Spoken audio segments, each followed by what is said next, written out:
pensez que le syndrome de Korsakoff est une complication du sevrage alcoolique, que cette pathologie n'existe plus, qu'il y a une récupération de l'amnésie ou que c'est une maladie neurodégénérative, cette vidéo est faite pour vous.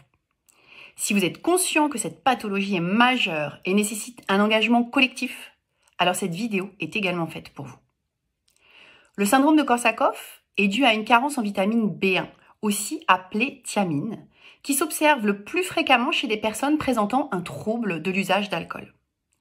Cette vitamine est essentielle au bon fonctionnement du cerveau, ce qui explique que le syndrome de Korsakoff est principalement caractérisé par des troubles sévères et définitifs de la mémoire qu'on appelle une amnésie.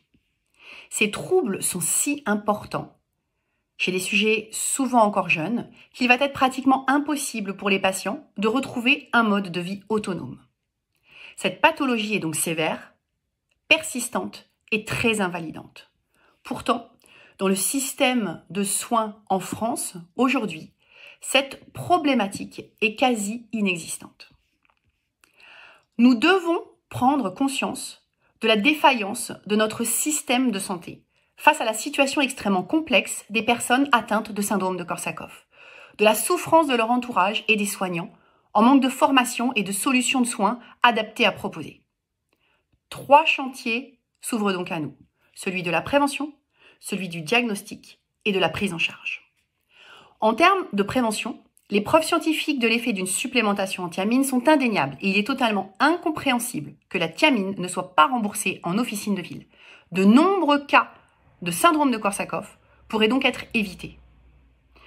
Concernant le diagnostic, il est complexe et souvent mal posé du fait de l'absence de critères opérationnels ou de biomarqueurs fiables, de l'absence de centres experts, comme c'est le cas dans d'autres pays d'Europe pour le syndrome de Korsakoff ou en France pour d'autres pathologies rares, et enfin, de l'absence de formation des soignants. Cette errance diagnostique est clairement une perte de chance pour les patients. Au-delà de la problématique du diagnostic, la prise en charge des patients ayant un syndrome de Korsakoff fait également l'objet d'une errance, mais cette fois thérapeutique. Il n'existe en France aucun parcours de soins structuré pour ces patients. Résultat ? Ils sont mal pris en charge, restent des mois dans des services hospitaliers ou sont placés dans des structures inadaptées à leurs besoins et à leurs capacités.